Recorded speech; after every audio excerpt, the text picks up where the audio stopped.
ప్రేక్షక మహాశయులకు ఒక విజ్ఞప్తి. మహాభారత గ్రంథం చదవాలంటే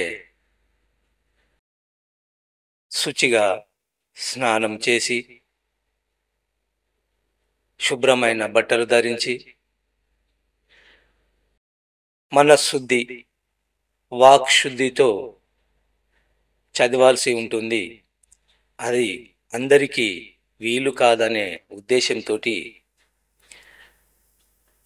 నేను యూట్యూబ్లో మహాభారతం చెప్తున్నాను.